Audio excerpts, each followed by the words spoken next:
Good evening. We'll go ahead and call the meeting to order, and we'll start with roll call. Trustee Grist? Present. Trustee Martinez? Here. Trustee Toasty? Here. Trustee Mark? Here. And Trustee Torres de Luna here. And do we have public comment for closed session? There's nothing here. No. Okay. Do we have a motion to convene to closed session? I'll make a motion to convene to closed session. Second. All in favor? Aye. Anyone opposed? Okay, closed session.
Welcome everyone to our regular scheduled monthly meeting.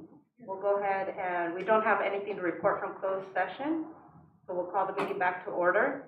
Can we have someone lead us in the flag salute? I will. Thank you. Ready, begin. I pledge allegiance to the flag of the United States of America and to the republic for which it stands, one nation, under God, indivisible, with liberty and justice for all. Okay. Let's see. Do we have any public comments? Okay. Community and staff student recognition, and this month we have Ladd Lane School.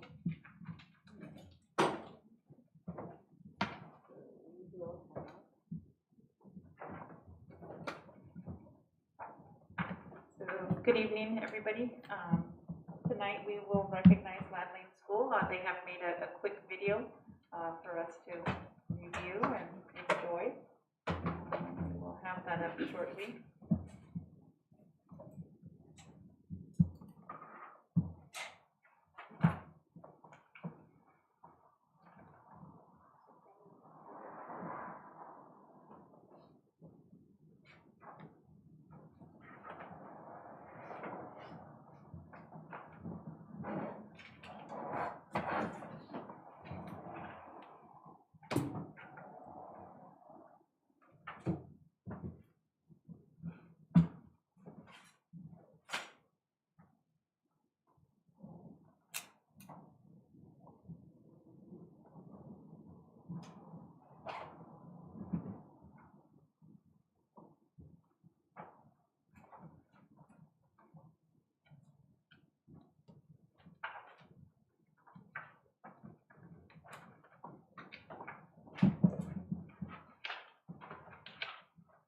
As the recognition begins, our principal, Janino Stoya, and assistant principal, Jeff Aguirre, created this video in honor of some staff. So take a look.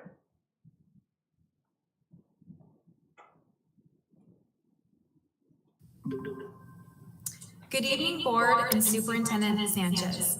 Thank you for this opportunity to recognize our amazing staff at Ladd Lane and all the hard work they have done this year.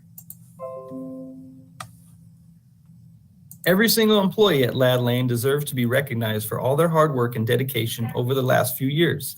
Ladd Lane is a special place where we are all family. We are there for each other during the ups and downs.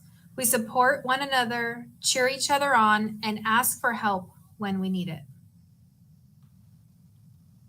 Every employee is a champion, from our amazing custodians, kitchen staff, paraprofessionals, instructional aides, yard supervisors, library media specialists, office staff, social worker, health clerk, and of course teachers have made overcoming the challenges of this pandemic possible.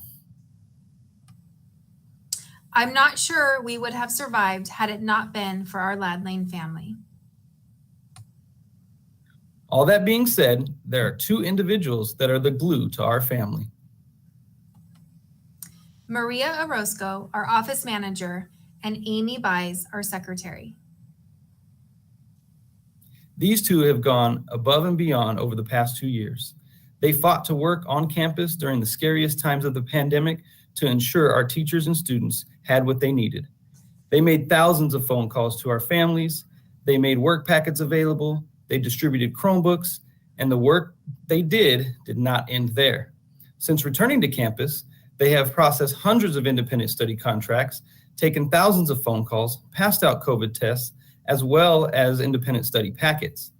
This is only a snapshot of the things they have done for us here at Ladd Lane, and we cannot thank them enough. Thank you, Amy and Maria. We look forward to celebrating with you.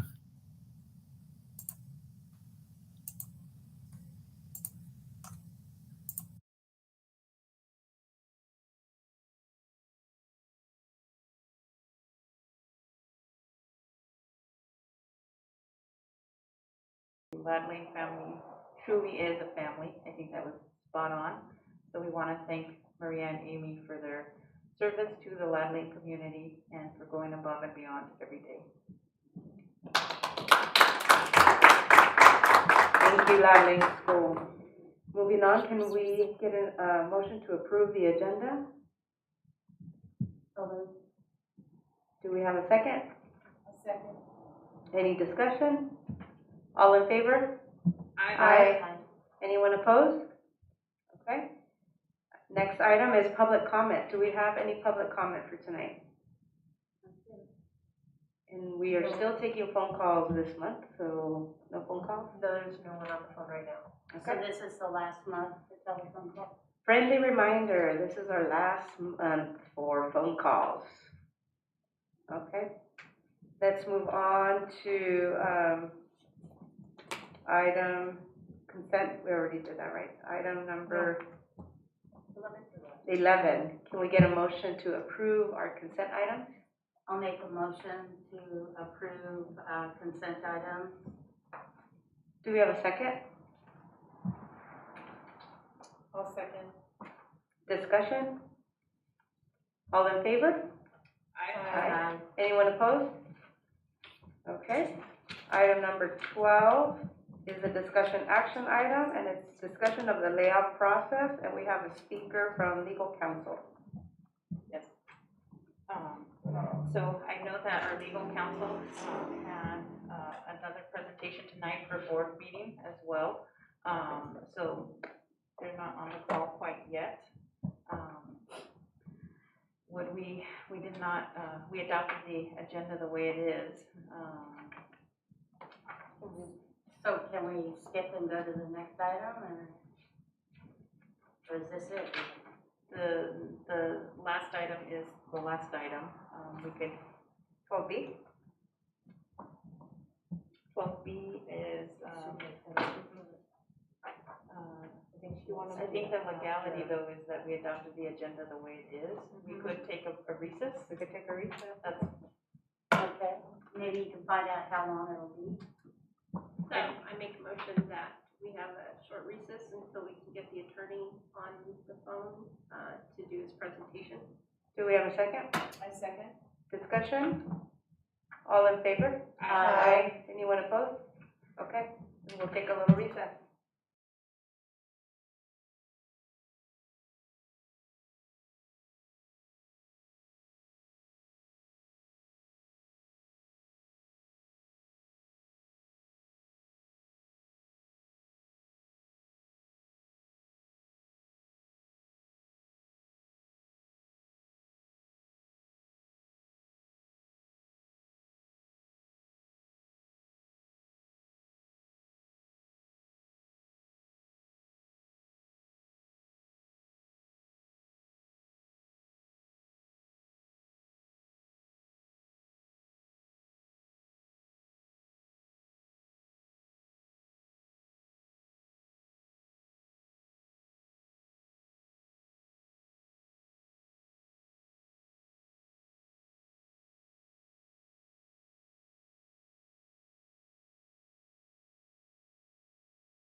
Okay, thank you everyone for taking a little break while we have Scott Holbrook here on the line that's going to do a presentation on item 12, discussion of layoff process. Thank you, Scott. Yes.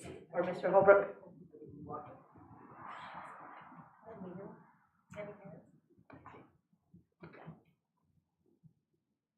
Hi, good evening. Can you hear us? We can't hear him. Oh, hold on, sorry.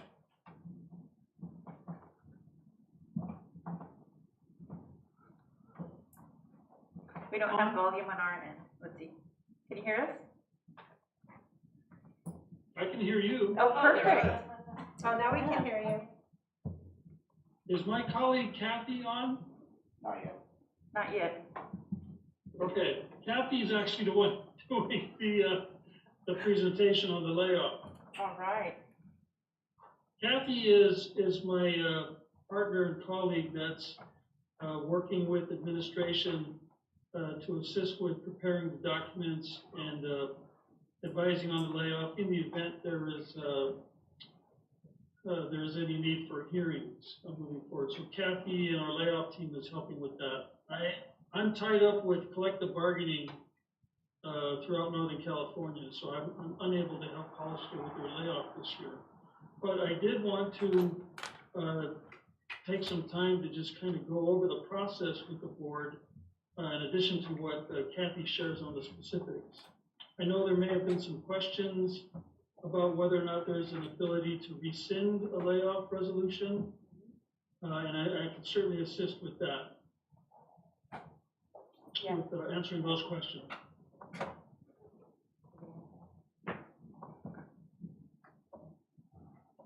Would you like us to move forward with some of those questions while we wait for Kathy, or would you like to wait? Yes, please. I just got a text from Kathy. She's wrapping up her other meeting, is going to join us shortly.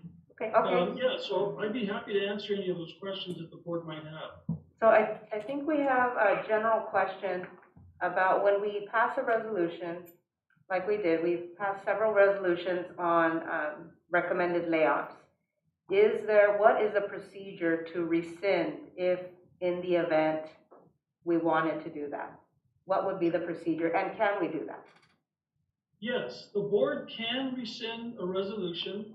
It can rescind your layoff resolution if that was an action that you wanted to do down the road at some point.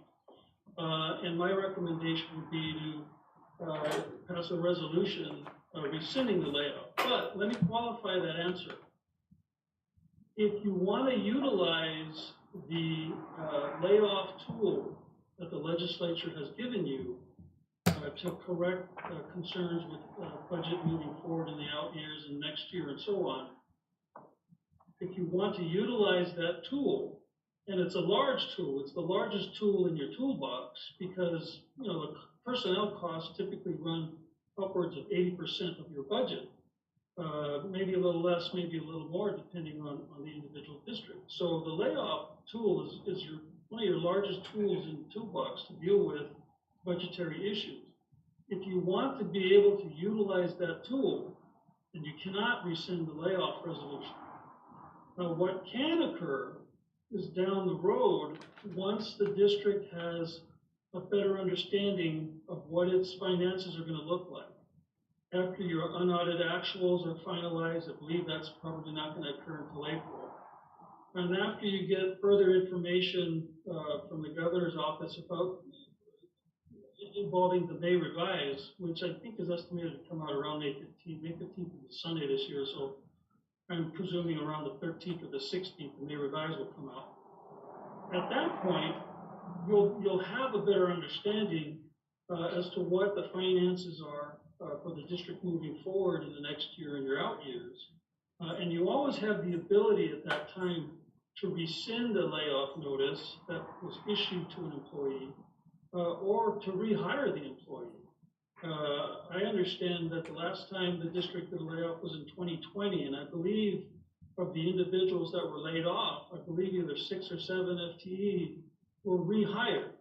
So there is always that ability, once you have a full and better understanding of what your finances are, to make those corrections. Unfortunately, the way the system is set up, And it's really geared in the interest of fairness to the employees.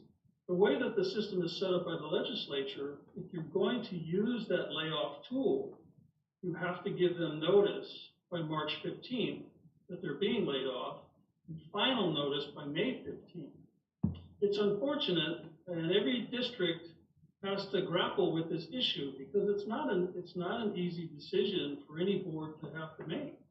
But like I said, because personnel costs typically are about 80% of a school district's budget, the legislature has given you the layoff as a tool to make those corrections when there's a lack of work or a lack of funds, provided you follow that process. I hope I answered your question. I know it was a little long-winded and I gave you maybe more than you needed, but I just want to make sure that you have a full understanding moving forward, because we recognize that this is not an easy decision for any board, because it has impact to your employees, your community, and so on.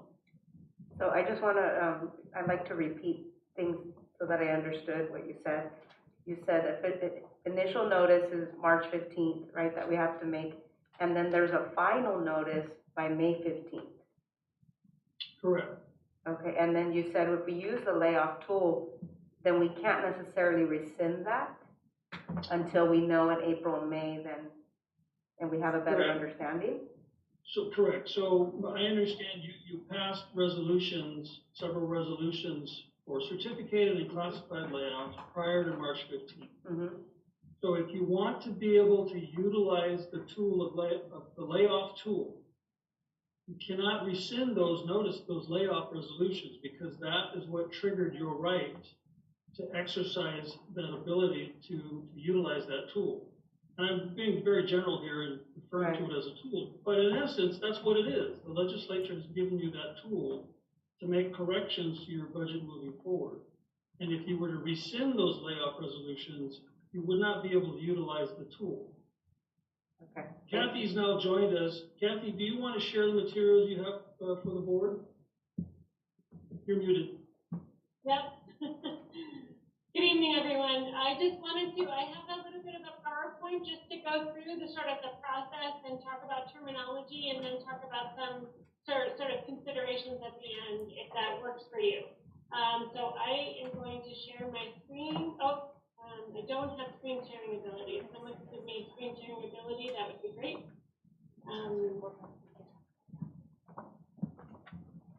You should be good. Okay. Great. Yeah. Wonderful. And we'll be getting a copy of this PowerPoint? Yes. Okay, yes, thank you. I can email it afterwards. Thank Absolutely, you. no problem. Sure. Okay.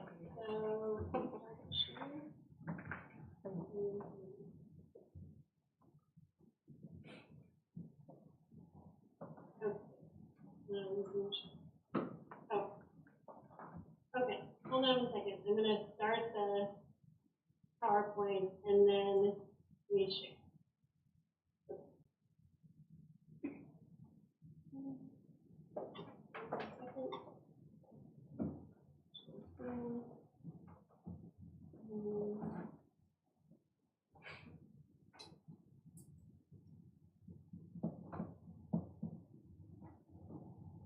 Okay, I'll just go through it this way.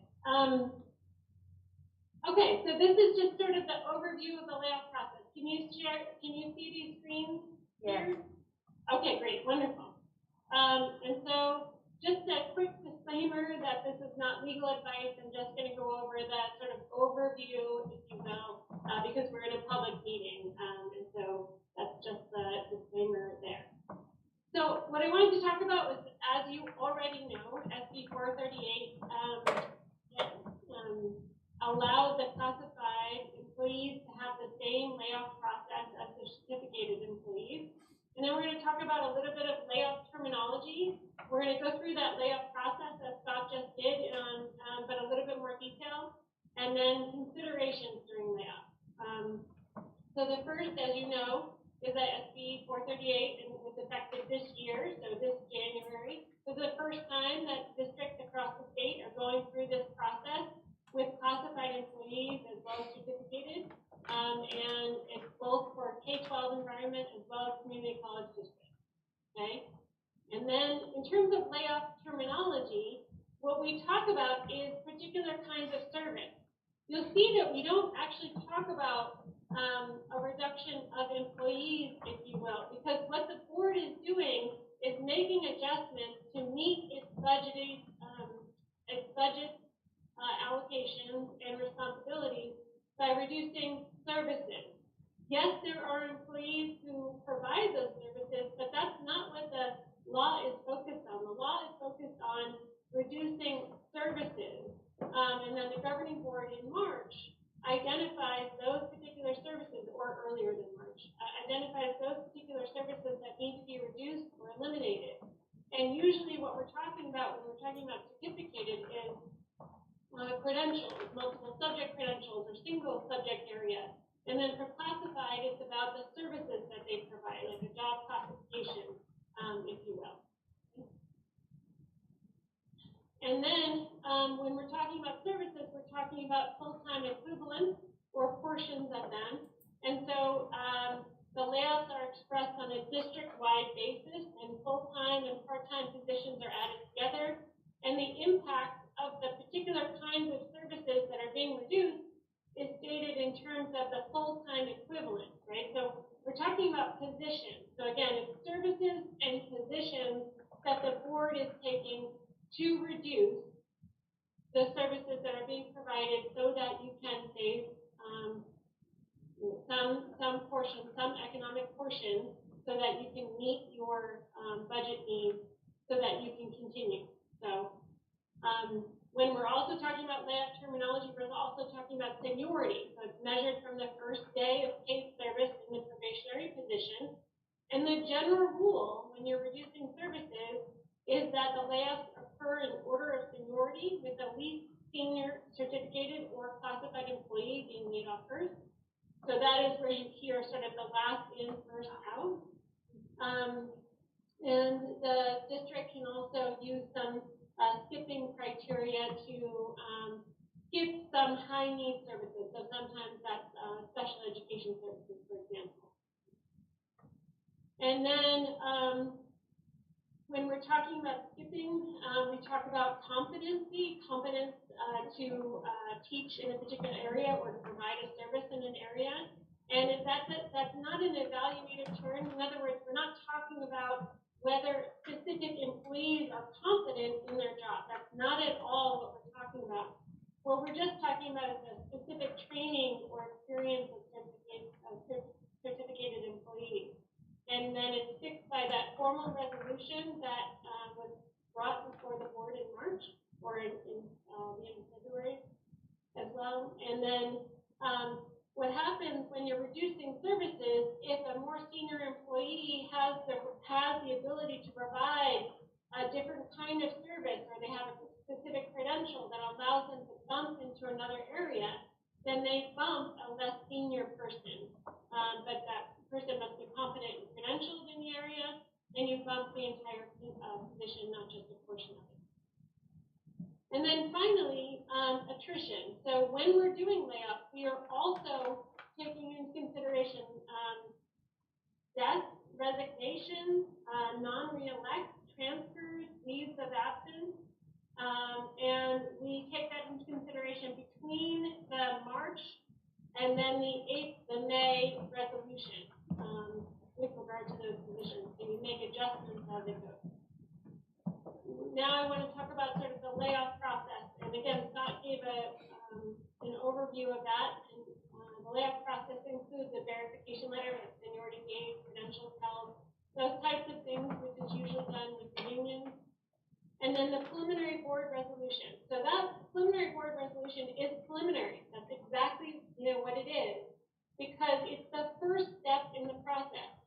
And that board resolution is then passed, which then results in the specific employees who are holding the positions of the services that are being reduced to receive a preliminary layoff notice. And again, it's a preliminary layoff notice. For example, if the employees that received a preliminary layoff notice do not receive a final layoff notice, then they are employed for the next school year. So it's a preliminary layoff notice, and then the the employees then request a hearing. Usually there's a basis for that request, like I think that I have seniority over this other person, or I think I can bump into this other area. And then we issue a statement of reduction in force, which was formerly called an accusation, but they changed the terminology because this isn't a disciplinary proceeding. This is simply just positions that are being reduced, and not through the fault of any employee that the district is in the situation that it's in, that it needs to reduce positions. Then there's a notice of participation that's filed by the employee.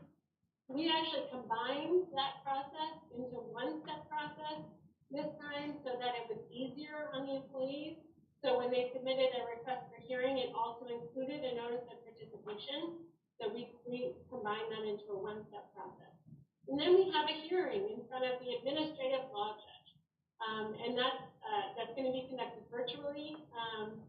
And then the administrative law judge issues a proposed decision. That decision has to be issued by May 7th.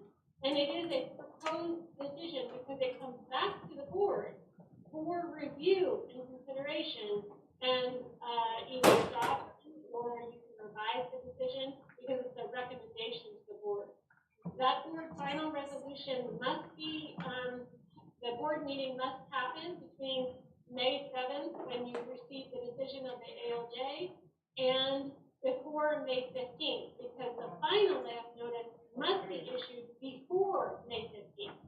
What's interesting is that the preliminary notices say on or before March 15th, but the final notice says before May 15th. So it's a little bit tricky there in terms of the statute and the terminology. The hearing itself is usually held in the month of April and is scheduled through the Office of Administrative Hearings. There's a request to set form that you fill out. And then we have a contract on file with the Office of Administrative Hearings already.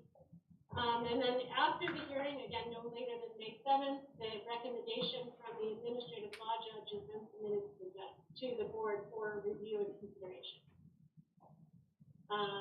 We did talk about this already. The board can either adopt, reject, or modify the proposed decision, and then issues final layoff notices if the board passes the resolution at that point.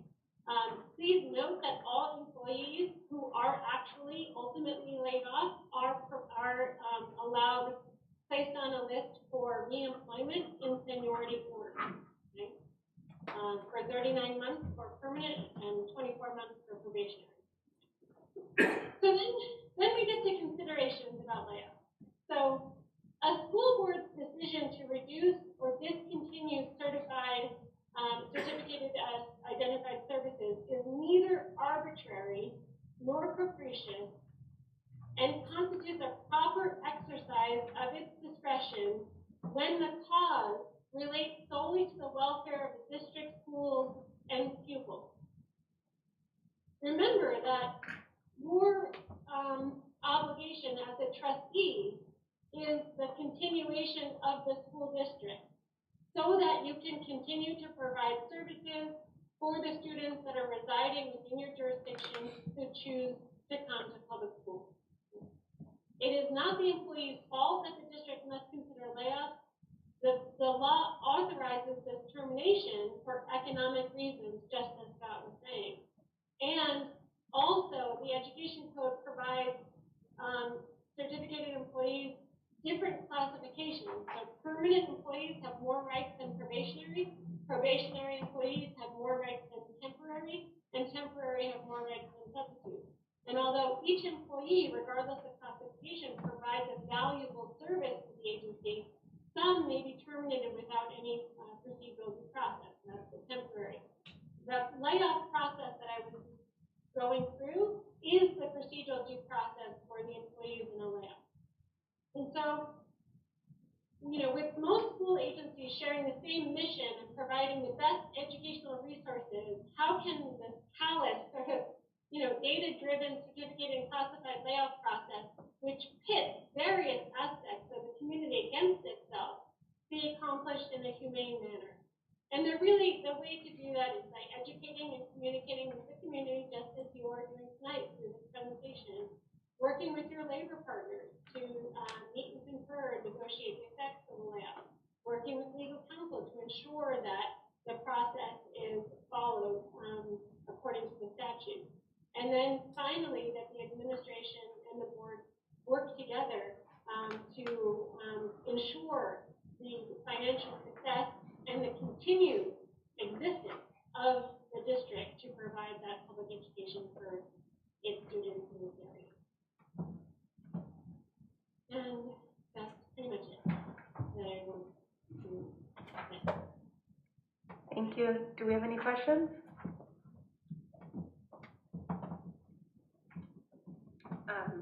I think for me, it clarifies a lot. This is the first time, I think, for most of us being in these positions to have to be in this position.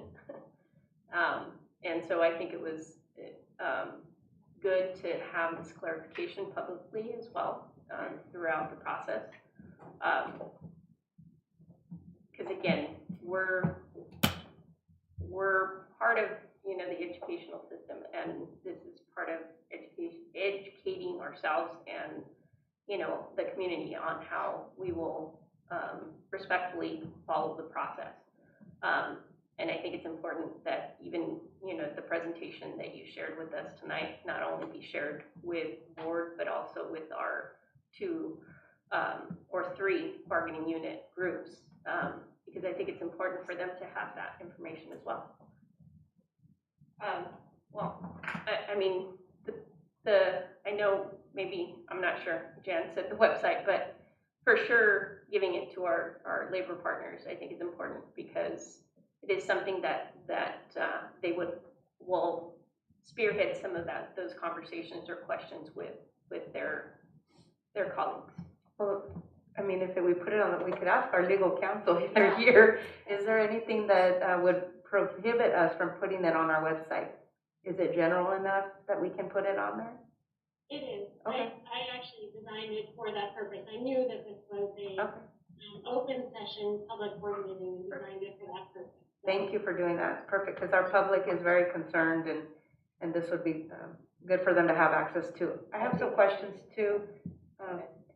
I had a question about when you mentioned certain certifications. Does that include a language certification? If you have a teacher that's bilingual, how does that play into the skipping category, or does it? So it can. Actually, the skipping category is set by the board in that initial resolution that is passed before March 15th. And so when you have a bilingual ability as a certificated teacher, you usually have a secondary credential that allows for teaching in that area. And so you could, you know, maybe in the future, take into consideration those secondary criteria to skip in those situations. Okay. But did we have that consideration? Criteria. That would be good to know. So that we should have done that in the resolutions. The board, the governing board, sorry, Scott, did you want to say something? Go ahead. So I'm going to say the governing board is the one that sets the skipping criteria, and as long as that skipping criteria is not arbitrary or capricious, in other words, done for a illegal reason, if you will, then usually that decision is not disturbed in further proceedings. If I may, we did speak about in previous certificated layoff scenarios, we as a team, those that were in these seats before us, for example, if there was a multiple subject teacher with a B-clad, that at that time, if the district had opted to lay off, and I'm going to make this up again, you know, if we said 15 multiple subject teachers at that time, it was determined that those with B-clads would be skipped over. That is an example of what the language certification would be. Thank you for explaining that. I have another question. Do you have another? Go ahead. On the administrative law judge, what are some examples of things that they might say for consideration or recommendation? Really good question. The administrative law judge does not review whether this is the right action for the district. The administrative law judge does not review how the district came into this financial situation where you needed to take this action.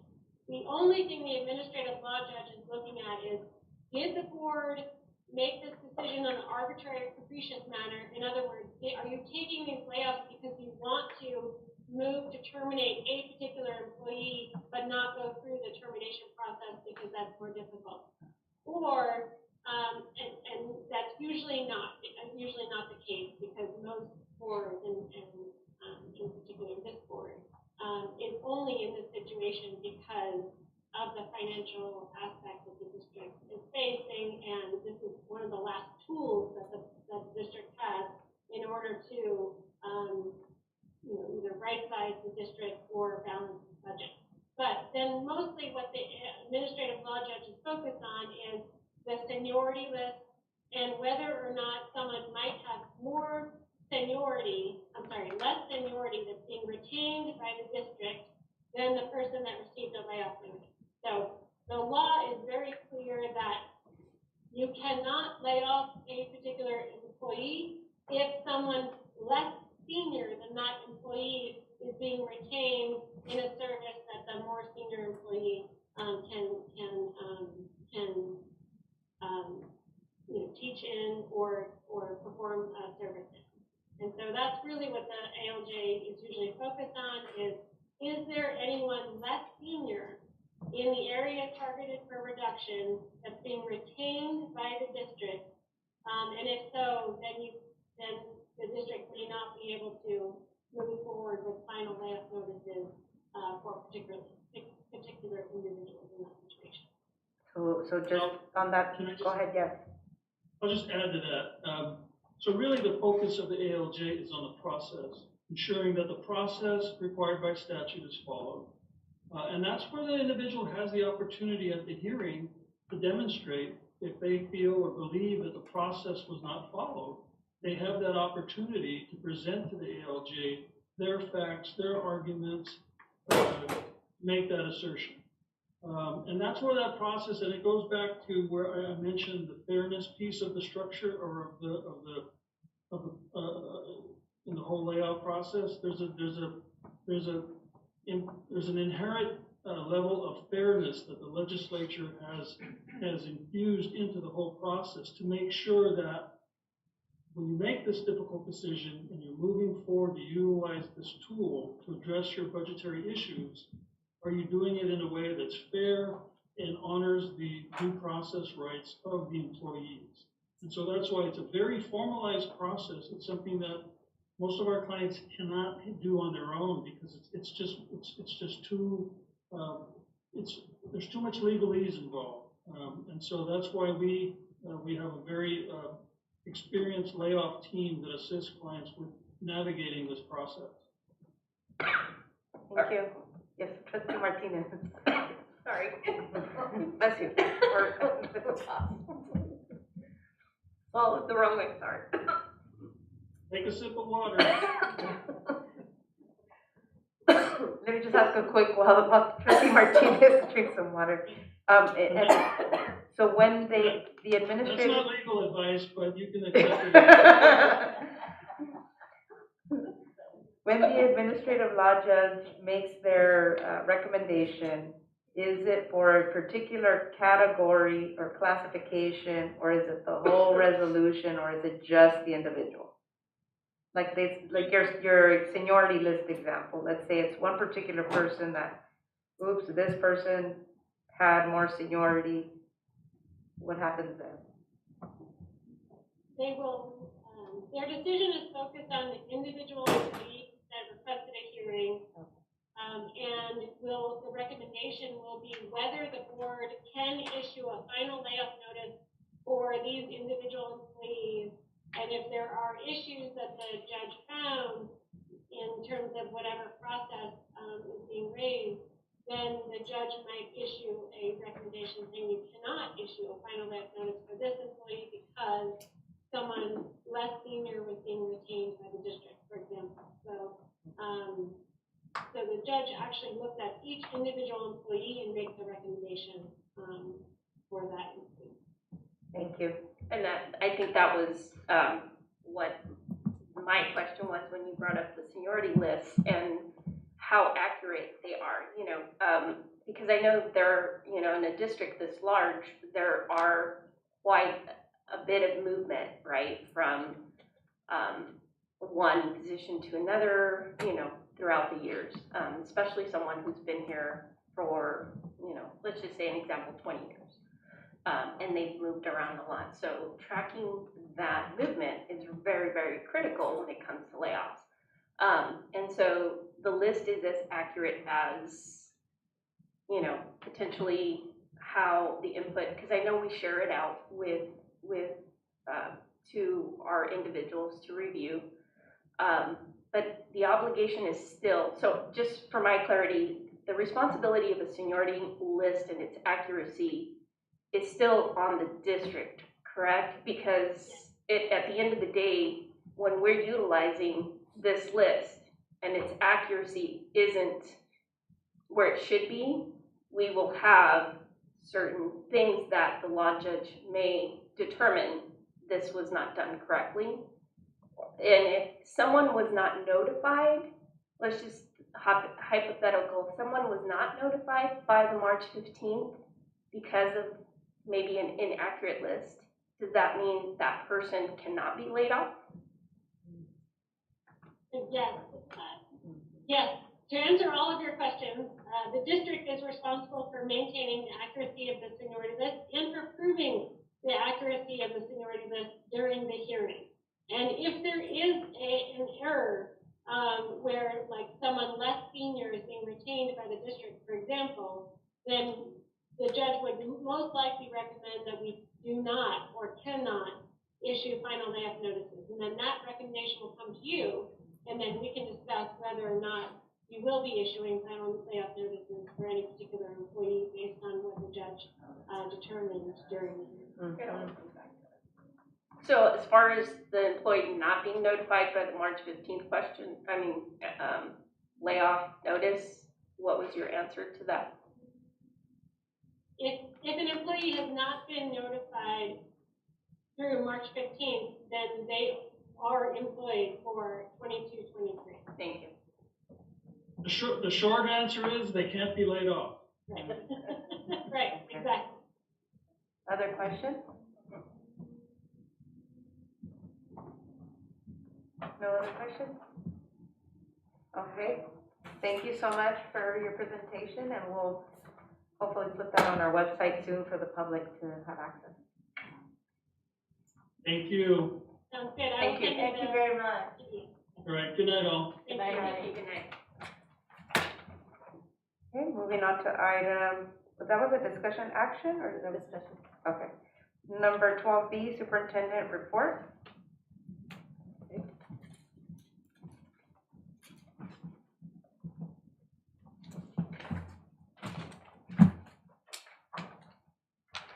So good evening, community and audience, and staff, board. Item 12B is this meeting's report.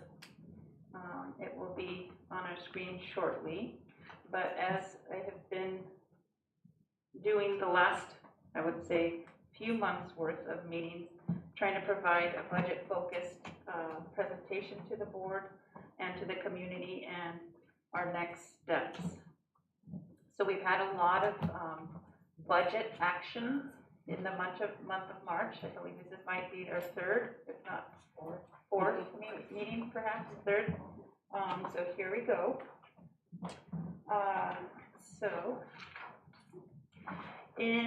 As a review, I know that since the last time I presented, the district engaged in preliminary notifications to staff in regards to the layoff.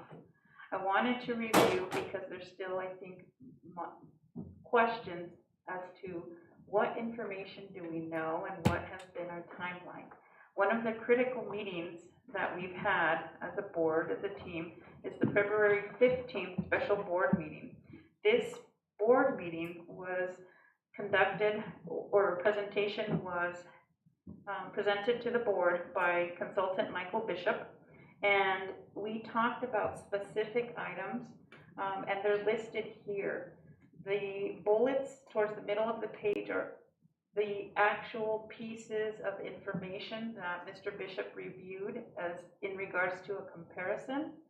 At that time in February, we looked at 15 months worth of data and considered that there was a lot of variability in that data, which led us and prompted us to other decisions that needed to be made. Also, in that meeting, there was observations, and some of the information here are highlights. We discussed that first interim in December 14th, that is when it was presented, identified many more positions than the previous school year.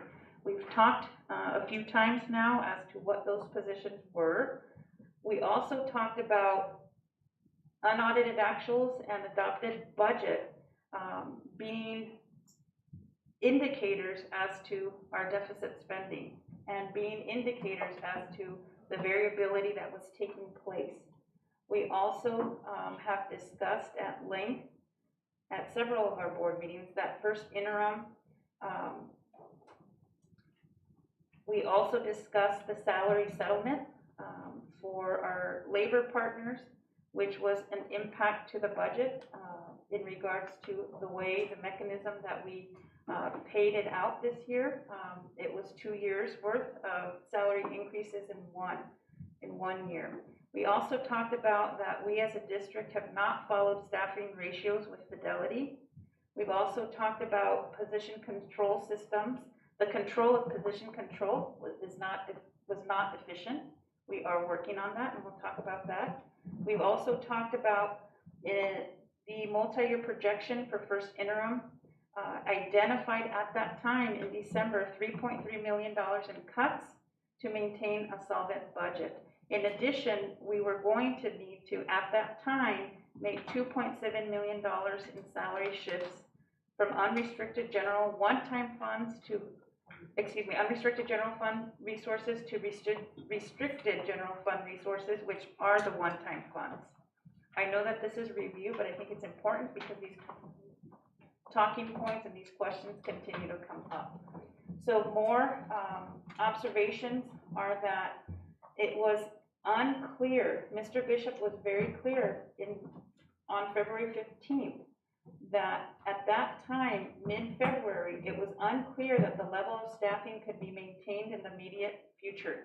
That is part of the reasons that we began to talk about reductions and start to look at the reductions. There was no sense of security that we were able to maintain the positions that we had. We also discussed and have discussed that the San Benito County Office of Ed has requested of the district that we submit a fiscal stabilization plan along with second interim, which is what we have already submitted, and we'll talk about that. And in mid-February, we talked about how that was a need at that time. So I want to talk about the progress of what we have done, because although it's a short turnaround from February 15th to March 22nd, we have accomplished quite a bit. So part of the recommendations at that time from our financial consultant was that the district should build and maintain consistent leadership within the business department.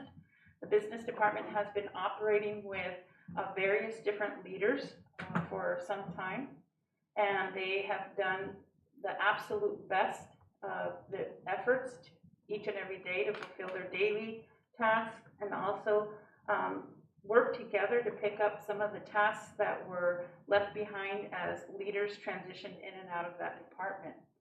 As of February 1st, as the board had identified the need for a chief business officer, we've hired Mr. Scott Wilbur as an interim CBO, and that took place on February 1st. Another recommendation was that the district staff has to devote time necessary to develop and prepare the second interim budget. And we now know how much time we invested, because as we've shared on March 10th, second interim was created from scratch. It was an absolutely new model that was utilized, and that was presented to the Board of Trustees on March 14th, all 3,500 new lines of accounts and data, and it was also submitted to the County Office of Ed, along with the fiscal stabilization plan. The third action that was a recommended action from the February 15th meeting was that the district staff needs to quickly determine if the $2.7 million in salary shifts could be made from the unrestricted resources to the restricted resources. What we have determined is that that shift was necessary. It could have been made, and it was made.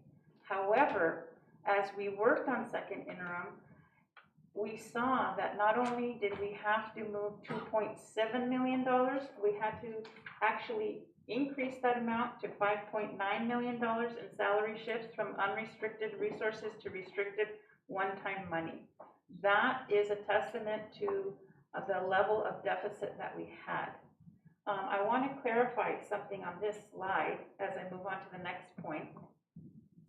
On March 10th, we talked about these specific positions. And what came from that presentation, I believe, is maybe a misunderstanding that I need to clarify. None of these positions and none of the employees in these positions were hired on a temporary contract. There are no temporary contracts on behalf of the school district right now with an employee. In order to have a temporary contract, an employee, this is the legal process, would need to be hired, and at the time of hire, sign a temporary contract. This second bullet does not mean that these folks were hired temporarily or for COVID. What this means is, for example, our school nurse was not hired to be a COVID school nurse or a temporary school nurse, nor were our school counselors. But what this is explaining is that as we moved forward with the process of second interim, we saw that the need to move salaries was much greater, and these were the positions that were identified to be able to fit the criteria of the available one-time funds. That's how these positions were picked, not because they were associated to, strictly speaking, temporary work, or that the district did not notify them that they were temporary hires, or that they were working with COVID only. No, these positions are positions that at the time of hire, the district's intent was to keep them as employees, not temporarily. I think it's important to clarify, provide that information. Another recommendation was that the district staff needs to reevaluate the LCAP and the use of supplemental and concentration grants with an aim on using existing resources to mitigate current funding difficulties. That was a recommendation from Mr. Bishop on the 15th. This step is in progress. As a district, we will need to determine what we will consider as a base program and what we will consider additions to the base program. What is going to be the supplementals that we add to the base program? More information will be provided to the Board of Trustees via a discussion type of report at the April regular meeting. Is this what is it we want, what is it that we need, and what is it we can afford? Yes.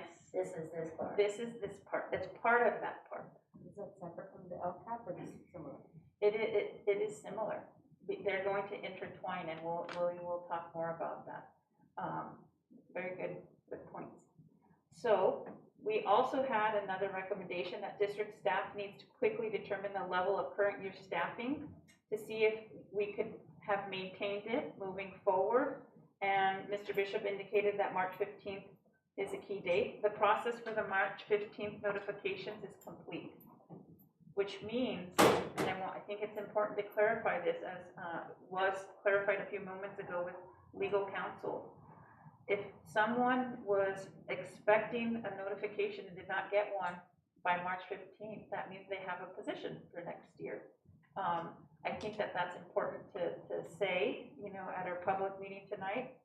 So this process is going to help us determine the final notification process in May and what staffing, if any of those that were on the layoff list, we can move forward with.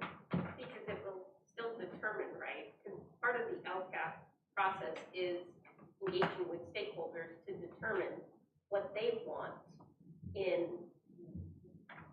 how they want the utilization of the supplemental concentration funds to be utilized, right? We need to consult with stakeholders, and part of that consultation is to have discussions with them. Okay. We also had a further recommendation that the district staff needs to update the staffing ratios to make sure that we are following them with fidelity. And this would help and will help managing labor costs in the future years. This process is in progress.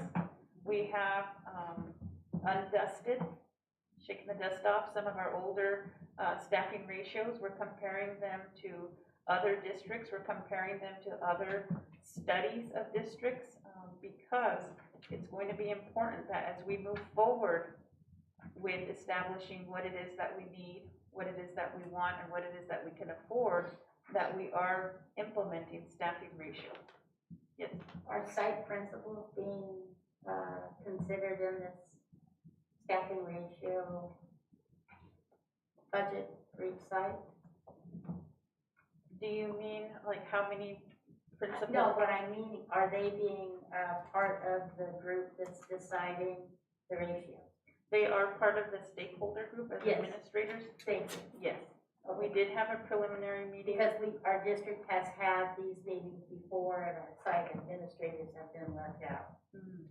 And I feel it's very important that people from the site are represented in these. That's all I'm asking. Absolutely. We want to be as inclusive Thank you. as possible. Well, because I think what happens, every site has specific needs. Their, you know, HPLA is very structured very differently from a middle school to a K-8 school. So I think it's very unique what each site may want or need, and what their wish list will be. But again, you know, the position control, what our overall as a district goal is going to be of what our overall budget makeup of people, right? We spend our funding on, I think it's critical going back to that. What does that look like for Hollister School District? Is it 85%? Is it, you know, the makeup of what we spend in personnel? So I think that, to me, is the first point to get to, and then building from there, all of the layers of services and resources that we need to provide. But what is manageable moving forward? I think with the ratios too, it's important if we can, since you're comparing to other districts, also if possible, like, you know, how are we comparable in salary range and in ratio? You know, for example, we talked about the nurses or the social workers or the school psychologists, right? So, you know, having that information moving forward. And I think to, you know, to be transparent, maybe also, you know, I think we had included our administration in one of the categories, or maybe like putting them outside and understanding like who do we have in our administration, what does that cost, and then looking at what is our classified and each of our bargaining units. What is the salaries here? What is the salaries there? That way we have a full picture. That, I understand those points. I know that the historical and the mechanism by which we report salaries is that certificated administrators are always included in certificated, and classified administrators are always, they're always part of the classified salary reporting. It's not something new this year. It's something that's done all the time. Right, we could, report that I guess that, separately, but for me, I don't understand that at all. I don't know if anyone understands what that means. So if maybe, being, not working in a district, that doesn't make sense to me. A lot of education finance does not Right. make sense to anybody. Right, but I think it's important, right? If the public's like, oh, what does that mean? I have no idea what that meant. So I want to be honest and could that be broken up at minimum for the board and maybe our labor partners so that we're all operating of, okay, this is the amount for this, because I'm not clear what that number is. Especially if we're looking at budget moving forward and ratios and everything, we want to do this right moving forward. This is our opportunity. So what does that look like? And I think I saw a post of a similar request in the Bay Area with the Oakland Unified School District budget situation, and they did put out, this is the cost for this category and this category, and they pulled out administrative in their, so I thought, well, why can't we do something like that? it is something that can be done, because it is tied to numbers and calculations and so on. I think that to help explain, when we talk about certificated, those are the people with credentials. When we talk about certificated administrators, those are the administrators with credentials, such as principals, such as assistant principals, the superintendent, the assistant superintendent, and so on. When we talk about classified, those are the employees that are not credentialed. It could be a secretary, it could be a health clerk, custodian, a library media specialist. When we talk about classified management, those are the employees that don't have a credential but are in management. For example, a manager, for example, a classified director, and so on. When we talk about administration, we have to remember, prior to the resolution, there was 37 of them. So if we look at removing the 3 positions that were part of the resolution, or maybe even a little bit more, because I believe it was 3.55 in the end, then we're talking about 34 administrators. So the salary is not going to be comparable to a group of employees that's 300 plus. So when that calculation takes place and it is shared with the board, it's going to look very small, but that is the reason why. We can also look and discuss, at a future time in regards to the salary comparisons. When we do salary comparisons, we have to be cautious that we're comparing an area that has a similar cost of living. We also have to be cautious and compare the health and welfare benefits that are part of what a school district is including as total compensation, because not all districts are comparable when it comes to health and welfare benefits. That's something that we have to consider when we go through all of this moving forward, for sure. So I'm almost done. Those were very good talking points, conversations to have tonight. When we look at, and I believe Trustee Martinez talked about this, the importance of position control. As a district, we have position control. We just need to have a more faithful approach to the control of position control. I don't know what that means. So, for example, you could have a system, you could have a software, but if you don't use it faithfully, and maybe we keep notes on sticky notes and some on binder paper instead of typing it in faithfully into software. I'm not saying that's what position control is, but that's an example. That means that I'm not using the software to fidelity. So when the control of position control exists, there are absolute steps that are taken to ensure that if we post a position, it is because we absolutely can afford it, and it's sustainable and it meets the need, when there is no position control, a district might say, let's post a position, one, but hire 2 or 3 or 4. That is when the costs just explode because there's no faithfulness to that control of the position control. And that comes from not having someone in the business office that had their finger on the budget to know exactly what we could and could not be doing. And that being relayed to us. And that's where all of this got to this point. Because if there is not someone with fidelity looking at where we are continuously, looking at our budget, this is where we are. This is where we are. We can do this, we cannot do this. And that is what we had with Gabe.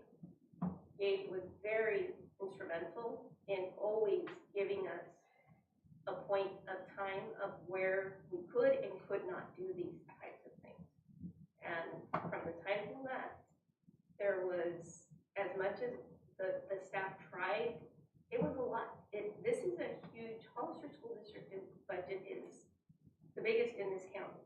So it isn't without, that enough is hard to be responsible for and really capture every little detail.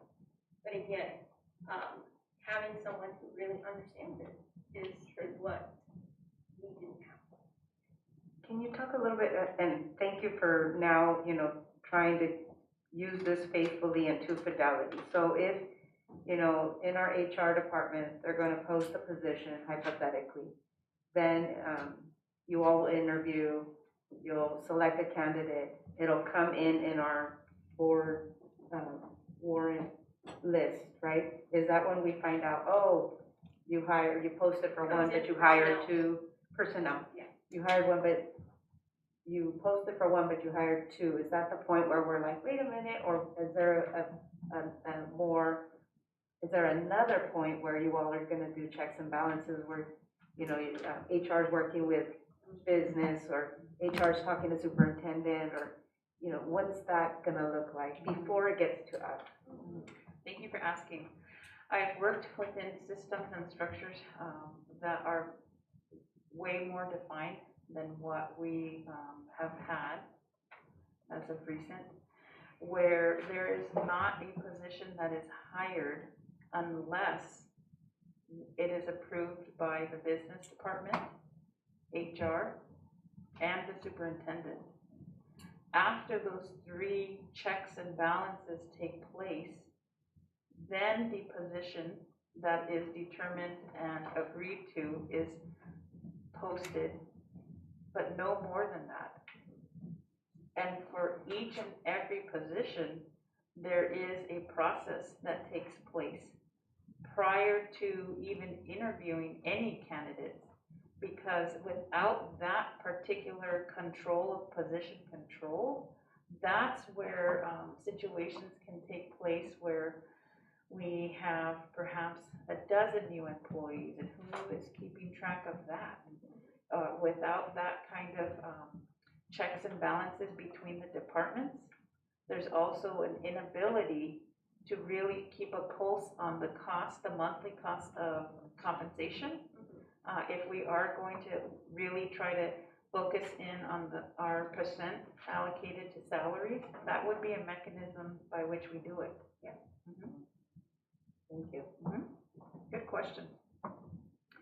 And the last recommendation that we were to work with was that we create a fiscal stabilization plan for the 22-23 school year and beyond, and that process was completed.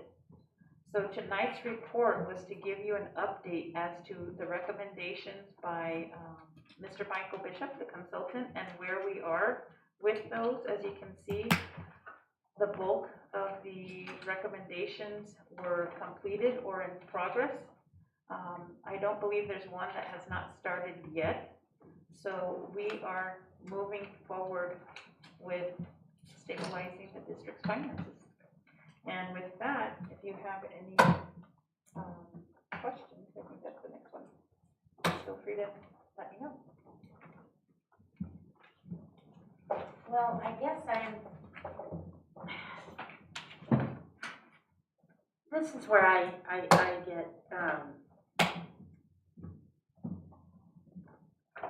this is where the rubber hits the road. Okay, so we're gonna go through the reduction in force process. And we're gonna hit our May 15th deadline. And hopefully, we'll have some idea, better idea of our, where our funds are. Will you be giving us an idea that, we might be able to pull some of our layoffs, or, I guess number one, because the children are still gonna be there in August. So, they're not going anywhere. So have we looked at class size? Have you determined how many teachers and how many classified staff we're gonna need to run the schools come next year? What is the projected enrollment? How many, so where are we at? We don't know what our kindergarten enrollment is and our TK enrollment. So I'm curious as to what will we know by May 15th? Where will we be? How many people will we need? And I know people are still registering. Houses are going up everywhere. And a lot of new people don't realize, and we know this from our previous years, people don't realize they might move in June and July, and they think, well, they can just come in a week before school starts, and they're like, what do you mean? There's no room. And that happened to people that moved into Santana Ranch. And they found out, oh my goodness, there's no room at our new school at Rancho Santana. So we have those issues. But I don't want to see us, trying to get teachers in August. So, and trying to get librarians and tech workers. So, Erica, what process have we thought about here? What are we going to do? So those are very good questions and very good points. As with any year, we are in the same time period in regards to whether or not this layoff were taking place. At this point of the year, we have already had the TK kindergarten roundup. Mm-hmm. So we know, I don't have that number with me off the top of my head, but we do know that we had a push to have TK and kinders enroll. As you stated, sometimes we have enrollments, the first week of school. This year, I project that will be no different. Right. We will continue to have and take the enrollments as they come in. And I believe, absolutely, I agree with you that there are neighborhoods that are being built and that will be built throughout the summer. And that will impact our enrollment. And I'm hoping, I know that I cannot base things on hope, but that our enrollment will continue to steadily increase, which should eventually positively impact us as a district.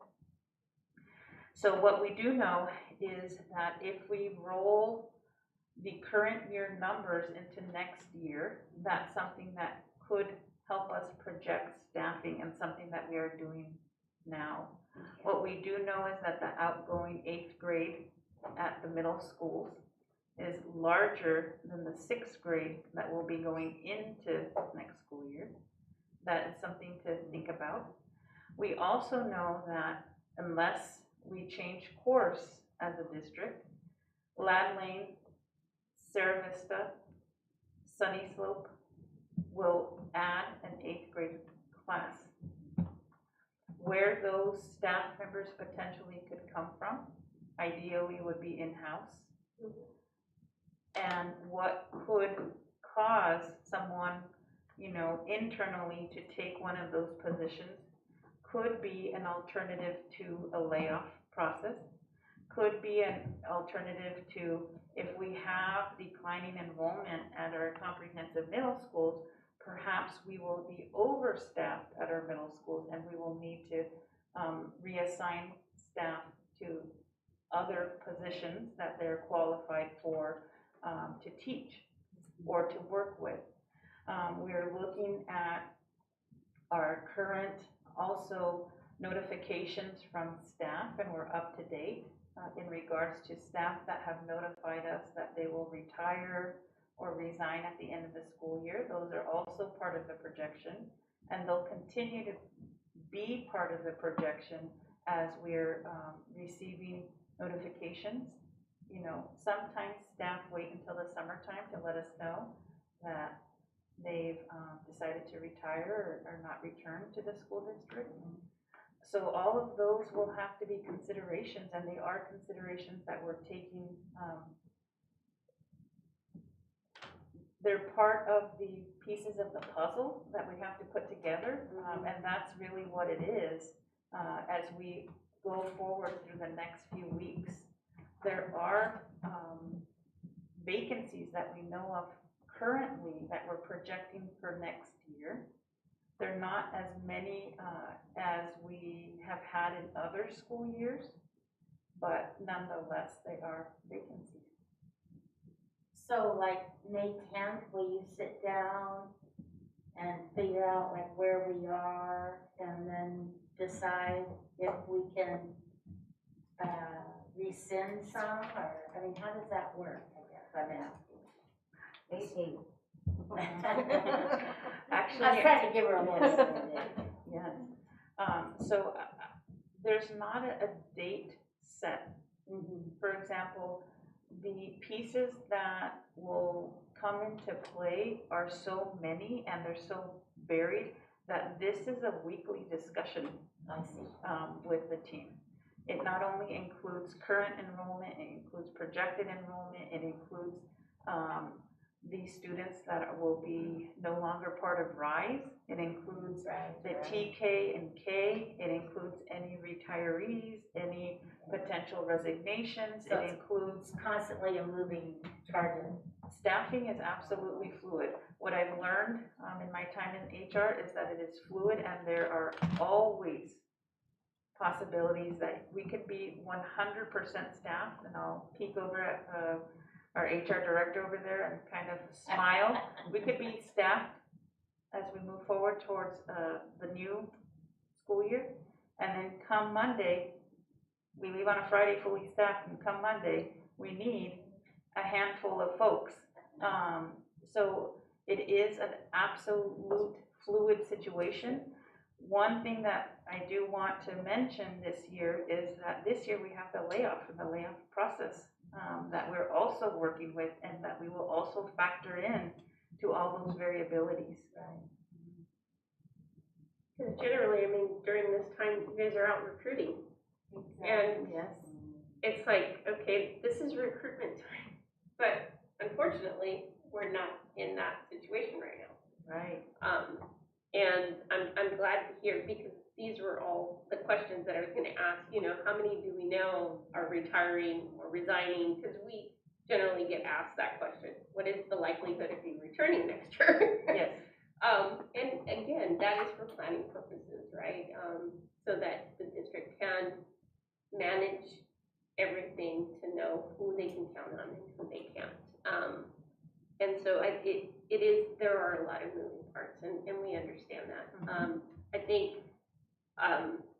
for me in particular, being that, the budget is the hot topic, right, moving forward, is what that will look like, the engagement we want to have with our stakeholders, and as a board, what do we want to see in engagement, because we want to make sure that, I know you're going to do a portion of it for the LCAP and can we utilize that same platform to build in this, because you have your base and this is supplemental, so I get that. But again, we want to make sure we're respectful of everybody and what their needs and wants, and ultimately it's this body's final decision to determine that. But I want to be able to be involved with those folks to move this process, as painful as it is right now. But if we can find ways to, reabsorb or help with what we can and cannot keep, and be completely transparent in the process from now to May is that's my wish. I think with that too, I think the last time when we did the LCAP, if I remember correctly, there was a survey that we did that was put out in addition to what you're talking about. I think it's not only having these parent meetings that we're talking about, right, in the community, and also we have been hearing from the community, let's be honest. If not by email, if not by Facebook, although sometimes not so accurate, but we do know what's being said out there. So taking those things into account, I also I agree with the needs are there of the students. Yeah. I went to all the schools in 2 days, just did an office visit, and so just doing a quick office visit, who are the first people I see? Custodians outside. And everybody's working hard. Secretaries, receptionists at the front. Busy. Everybody's busy, right? And then I happened to see social emotional. That's who I was visiting. But so, and the needs are there. Who's gonna be meeting the parents and the kids? There's one little girl at a middle school accidentally sprayed herself with perfume. There was a health clerk there, the receptionist was there, the social worker, and everybody's like, oh, and I happened to be there. I'm like, oh, I hate when that happens. And it was just, these are things that happen, right? And then, being true to what we said we were gonna do as a board, which was part of the school to prison pipeline, which was looking at, our students who get suspended, special ed, people of color, right? And what did we say we were gonna do? We hired social emotional staff. And yet they were on the layoff cuts. And so for me, that's like, So when we say we're gonna get stakeholder input, we're gonna do all this, it's hard because guess what? We did get stakeholder input. We did put out a plan. We said we were gonna do certain services. So I feel like, we should add that into our discussion of, yeah, we did say this. Does everybody still think we need this? Instead of starting from zero. We know what's working. Everybody that I've talked to says these social workers and these counselors that we have been a great impact, right? And not to diminish any other classification, because I think as many people as we can bring back, right, that is necessary. But I just want to put that for our consideration for the board and superintendents and administration, that we look at, there are needs. Let's prioritize them. We've talked about what the children, and we know what has worked, what is working. And by the way, these mental health needs are so significant and are even worse right now. I mean, you all seen what happened at Stanford. You've seen it was public information what happened recently at the high school. You heard from public comment the horrible example that happened at one of our schools of harm and cutting. So these needs are there. So if we have in May or April an LCAP and the ability to bring folks back, let's look at that, right? And I'll say one more thing too. I talked to a lot of people and they were like, we have a lot of new staff and they're all, they love the school and we're all family and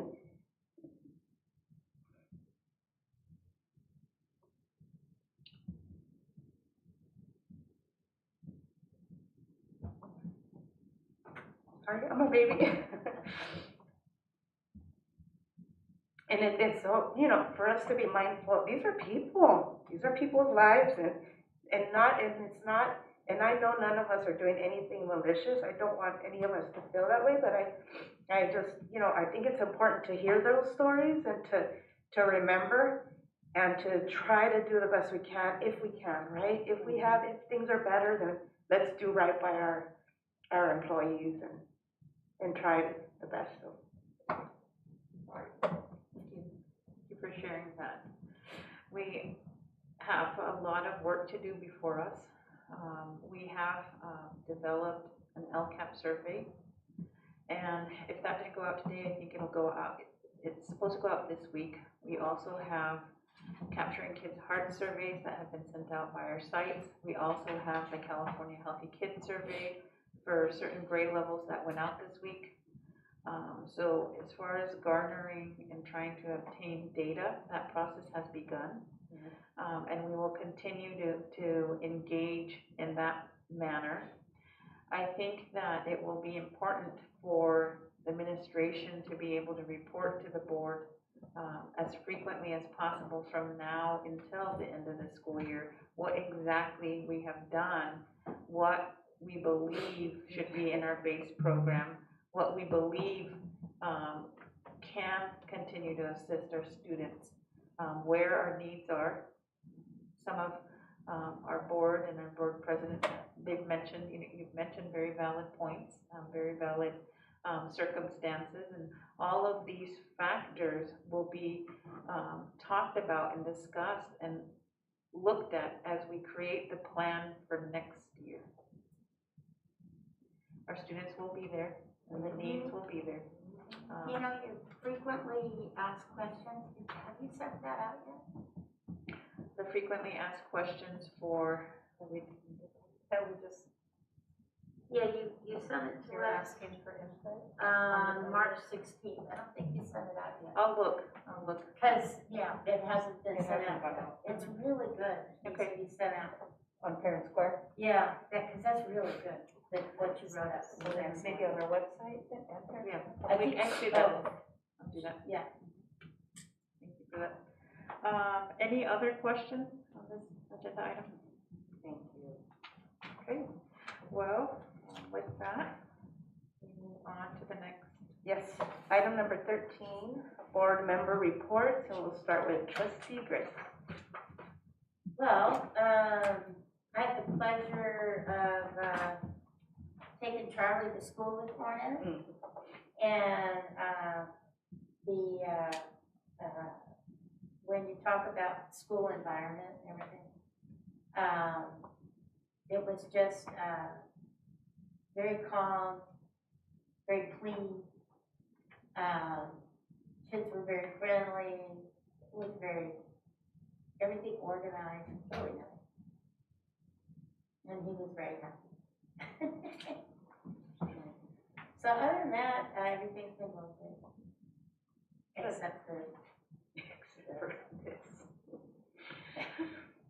Trustee Martinez. For me, I think the only thing that's recent is just, I was invited to just have a casual conversation with Trustee Carla and with two individuals from HESTA on Saturday, which to me, as a board member, that is, my obligation is to be there for our community, our stakeholders. I represent their interest, and I will always be here to listen, and I appreciate that invitation. Thank you. Trustee Toasty. I have no comments. Trustee Marks. One of the, I think, requests by the public was that we keep educating ourselves as board members, and in that vein, this Friday and Saturday, I take courses 1 and 2 of the 5-course Masters in Governance program through our California School Board Association, and I'm planning to attend the student-teacher lunch at Mays on March 30th. Thank you. And you heard that I went to schools last week. Been talking to a lot of people. A lot of people in the community have reached out, expressed their concerns, and yes, that's what we're here for. And we did meet with members from leaders from HESTA, with, had a lot of concerns and questions and stories to share, which I think are important to hear the stories, the impacts, and and then of course, what we could potentially do. So I invite all of us to be able to do that. We can do that. That's what we're here for. We're elected to make these decisions and listen to the people, and so there are people who write to us. So feel free to write to us, check in with us. Obviously, we are one of 5, so know that and remember that. So we do also have an April joint board meeting dinner. Is that what it's called? Where we get to have a training and meet with other board members from throughout the district, throughout the county, and I think the presentation is on budget. So very timely. So we get to be a part of that. And that's it.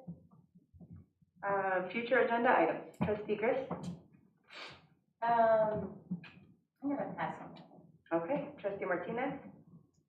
I know, I can't even recall at this point. I know We I don't have a want to list. add any Yeah. more to the list. Yeah, we have a Let's list. put it that way.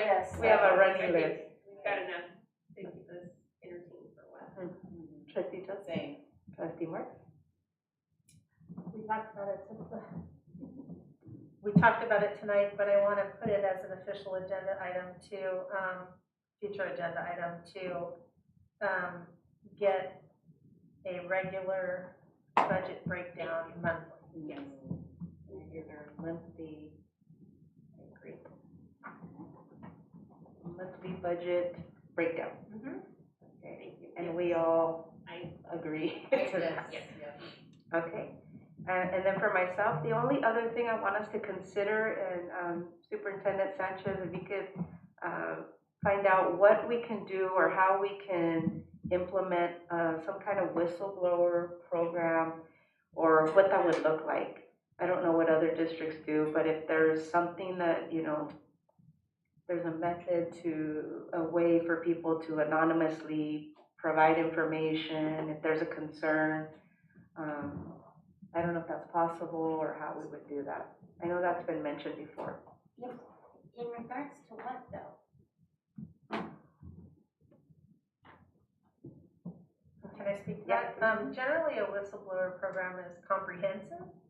It's just if you see something, say something, but in a way that you're not outing yourself or putting yourself in an uncomfortable position. And if, especially on the board, we are looking to be the people who listen and the people who make informed decisions, it's important that we at least hear, and if that person wants to do it anonymously, they have a way to do that anonymously. We have it at my job. Right. I think it's important, because again, for anybody, including leadership, if there was any form of and I know I've been here long enough to know people don't step out of line, regardless of who that person is at that seat. Mm-hmm. There is a very strict code of just not doing so. And because they are afraid of what could happen to them, because they have no protection. And many times they are the ones that have very, very detailed information because of their position. But I wouldn't want one of them to feel like their treatment or their mental health or whatever is not important to us, because if we say we value every single employee, we value every single employee. And it is important that regardless of who is there at that, in that position, that people feel like if there is something wrong, they have a way to express what is happening without repercussions. Because ultimately, what we want is for this district to be successful, for everyone to be successful and not feel some oppression of speaking out on behalf of what's good for children. Because ultimately, that's why we're here. So I support that process. Okay, we could explore, what that would look like if other districts have that, and, okay, thank you. We do have board policy. There's government code that is related to whistleblowing and whistleblowers. However, the idea is to have a more comprehensive approach, and a more robust, an actual type of program or an initiative. I would recommend that we, as administration, works with legal counsel to find the best practice in regards to a school district. Yeah, maybe we could start with reviewing our board policy and the code and see what we need to revise, and then we'll see what legal counsel says. Yeah, sure. Thank you. Okay, any other announcements or reminders? Okay, and do we have a motion to convene the closed session? I'll make a motion that we convene the closed session. I'll second. Discussion? All in favor? Aye. Anyone opposed? No, closed session. This is a record, 7:20. No, it's not real. Oh, it's not. Oh, what time is it? Oh, okay, 8 o'clock. Thank you, everyone.